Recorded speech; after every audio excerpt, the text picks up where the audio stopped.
하나님 주신 인생을 살아가다 보면 어렵고 또 힘든 일을 만날 때가 있죠. 그리스도인들은 그때 당연히 하나님을 찾게 됩니다. 하나님, 내가 이런 어려움이 있습니다. 또 이런 고난이 있습니다. 주님 돌봐 주시고 돌아봐 주시고 이 문제들을 해결할 수 있도록 지혜를 주옵소서, 또 힘을 주옵소서라고 기도합니다. 힘들 때 기도가 절로 나온다라는 그런 말이 있죠. 어떤 면에 있어서는 의지할 분이 계시다는 것이 우리에게 참 힘이 되고 또 위로가 됩니다. 그런데 오늘 본문에 보면 그렇게 기도할 때 또 하나님이 우리에게 응답을 주시는데, 오늘 본문에도 보면 응답이 나옵니다. 이제 탄식으로 모세가 기도할 때 하나님께서 그 기도를 또 들으시고, 또 이스라엘 백성들이 이제 원하는 것이 있을 때 하나님께서 그것을 들어주는 장면이 오늘 본문에 나옵니다. 근데 오늘 본문을 이렇게 보면은 그 응답이 응답이기는 하지만 그 응답의 결과, 또 그 응답이 우리에게, 이 사람들에게, 당시 사람들에게 주는 그 내용, 또 결과는 아주 상이하게 달랐습니다. 이름을 붙이자면 적절한, 꼭 필요한 응답이 있었고요. 또 응답은 응답이지만 벌로서의 응답도 있습니다. 오늘 본문을 보면 이 앞부분에 나오죠. 모세가 원망하고 또 불평을 쏟아내는 이스라엘 백성들 때문에 너무 힘들었습니다. 이 지도자의 위치가 항상 그렇죠. 특별히 또 출애굽이라는 녹록치 않은 그런 상황이었고요. 또 광야길이잖아요. 모세가 광야의 전문가이긴 하지만 그 많은 장정만 60명이 넘는 그 인원을 어떻게 다 일일이 또 만족시키면서 그 광야를 통과할 수 있겠습니까? 굉장히 모세에게는 큰 도전이었고요. 역시 그 가운데 백성들이 원망과 불평을 쏟아낼 때 모세가 힘들었다라는 것입니다.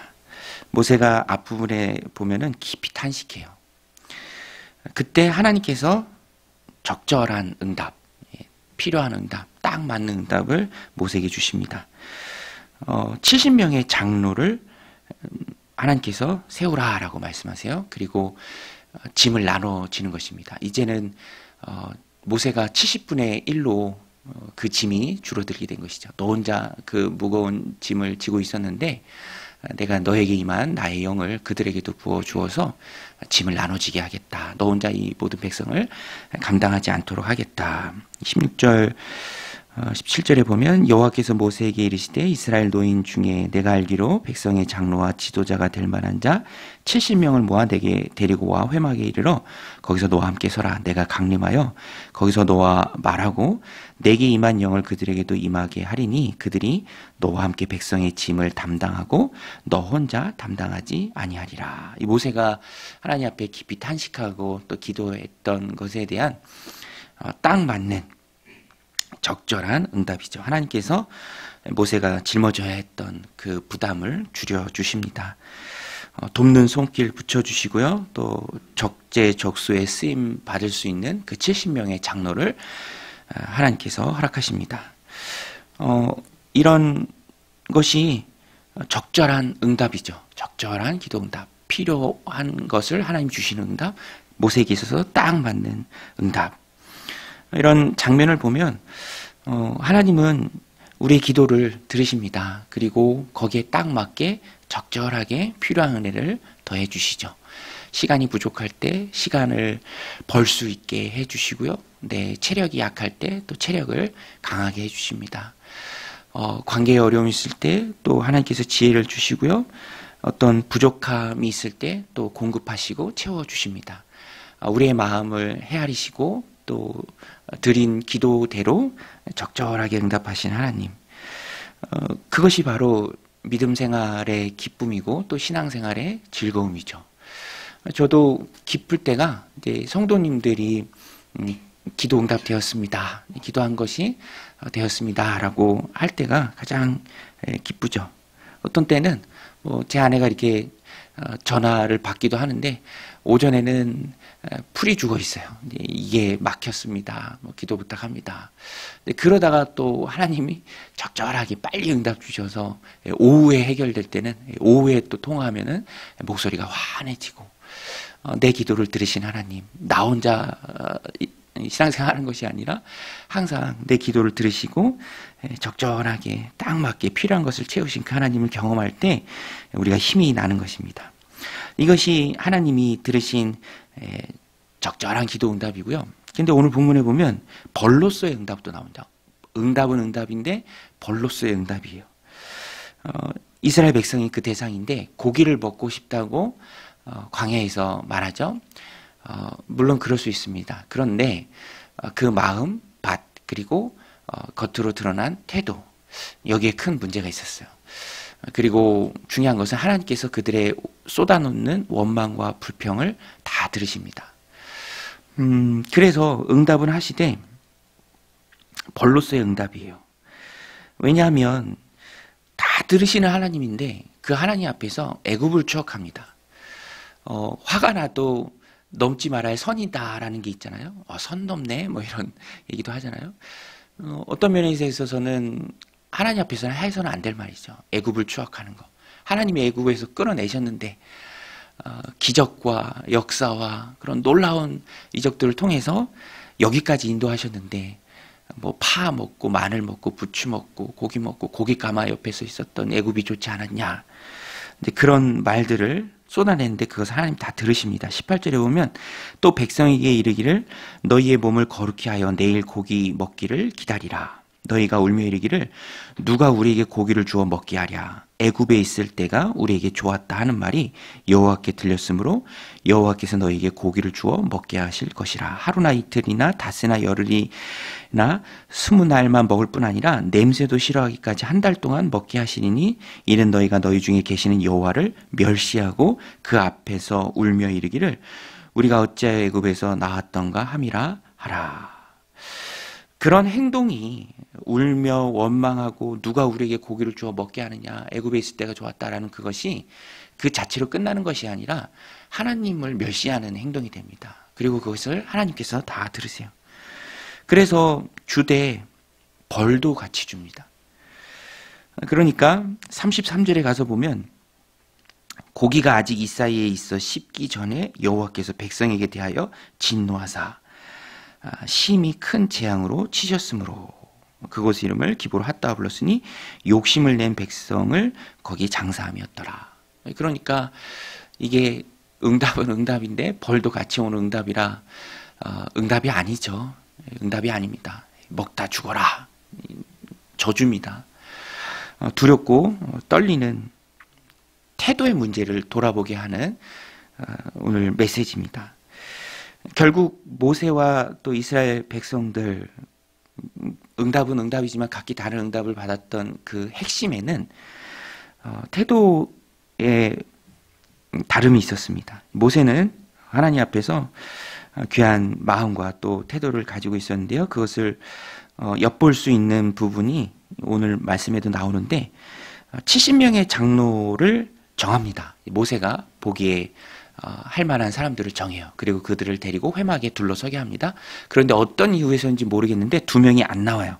엘닷과 메닷. 26절에 기명된 자 중 엘닷이라는 자와 메닷이라는 자 두 사람이 진영에 머물고 장막에 나오진 아니하였으나 나갔던 68명처럼 그들에게도 하나님의 영이 임하여서 예언을 했습니다. 모세에게 임하였던 하나님의 영이 또 장막에 나가서 둘러서서 임했던 하나님의 영이 임했던 사람들과 똑같이 장막 안에 머물던 두 사람에게도 하나님의 영이 임한 거예요. 그런데 이 모습을 보면서 저들은 안 나왔고 이들은 나왔는데 안 나온 자들도 이렇게 되면 권위의 문제가 생길 수 있습니다. 모세의 권위의 문제. 그래서 하나님께 이제 여호수아가 70명 중에 장로로 이제 있었던 여호수아가 모세에게 조언을 합니다. 28절에 보면 택한 자 중 한 사람 곧 모세를 섬기는 눈의 아들 여호수아가 말하이르되 내 주 모세여 그들을 말리소서. 안 나왔는데도 예언을 하니 차별을 두어야 합니다. 이제 그냥 두어서는 안 됩니다. 뭐 이렇게 얘기하는 것이죠. 그런데 모세가 참 이게 모세의 마음입니다. 모세의 마음은 본인의 권위보다도 공동체의 복이 훨씬 더 중요했습니다. 그래서 모세가 그에게 이르되 내가 나를 두고 시기하느냐 여호와께서 그의 영을 그 모든 백성에게 주사 다 선지자 되게 하시기를 원하노라. 이게 바로 모세의 마음이었습니다. 되도록 많은 장로들이 세워져서 공동체가 더 힘있게 나아가는 것, 또 그 혜택을 얻는 것, 그런 일꾼들이 더 세워지는 일에 모세의 마음이 있었습니다. 그러니까 모세는 자신의 그런 독점적인 권위는 중요하지 않아요. 오히려 더 많은 일꾼들이 세워져서 더 섬기는 자가 많아져서 공동체가 더 평안하고 어려움이 없게 되는 것. 나는 모든 사람들이 다 예언하길 원한다. 비록 나오지 못했다 할지라도 그들도 세워진 장로이니 예언하면 얼마나 좋으냐. 이게 바로 모세의 마음이었습니다. 그러니까 이 본문을 이렇게 보면 극명하게 갈리죠. 우리가 알 수 있습니다. 원망과 불평을 쏟아내면 그것이 전파가 돼요. 공동체를 힘들게 합니다. 모세를 힘들게 해요. 그 자체가 하나님이 기뻐하지 않으세요. 반면에 모세는 공동체를 위합니다. 귀한 마음이죠. 그때 하나님께서 또 모세를 귀하게 들어 쓰시고요. 또 적절한 응답의 기쁨을 모세에게 허락하십니다. 모세에게 있어서는요, 공동체는 그를 탄식하게 하는 소중한 공동체였어요. 또 하나님이 응답을 해주셔서 예언하는 자들이 있었을 때 그 기쁨이 또 넘치는 이유도 공동체에 있었습니다. 그래서 오늘 말씀이 우리에게 주는 분명한 메시지는 공동체를 소중히 여기고 또 귀하게 여기는 그 마음 가운데 하나님이 적절한 기도의 응답을 허락하신다. 그래서 하나님 오늘 우리에게 허락하신 공동체가 있습니다. 교회 공동체가 있고요. 믿음의 공동체가 있고요. 또 가정이 있고요. 그래서 가정을 소중히 여기고 저는 가정을 참 소중히 여기는 그런 가장들의 희생을 이렇게 보면은 참 귀하고 숭고하다 이제 그런 것을 느껴요. 그리고 어떤 때는 그러지 못한 가장들을 보거나 또 그럴 때는 좀 안타까운 마음도 들고요. 이제 이렇게 보면은 뭐 제 개인적인 그런 견해인데 목회자들도 공부를 참 많이 해요. 아무튼 공부를 되게 많이 합니다. 근데 너무 늦게 너무 많이 하면 이 자녀들에게 가야 될 혜택이 골고루 안 되고 또 이제 준비하느라 그렇게 가는 것을 보면서 좀 안타까운 그런 마음도 듭니다. 뭐 그렇죠. 예, 교회 공동체건 가정 공동체건 내가 희생하고 공동체를 위한다라는 그 마음을 기본적으로 하나님이 귀하게 받으십니다. 그래서 희생이 아니고요. 희생은 기도 응답의 마중물이 되고 또 밑거름이 된다라는 것입니다. 오늘 말씀 마음에 새기고 하나님 내게 허락하신 귀한 공동체를 마음에 품고 또 소중히 여기고 귀히 여길 때 하나님께서 우리에게 적절한 응답의 기쁨을 허락하실 줄로 믿습니다. 이 말씀 붙들고 기도할 때 하나님 우리에게 기도 응답의 기쁨을 허락하여 주시옵소서. 하나님 내게 허락하신 귀한 가정을 또 믿음의 공동체를 귀히 여기게 하여 주옵소서. 우리 함께 기도하며 나가겠습니다.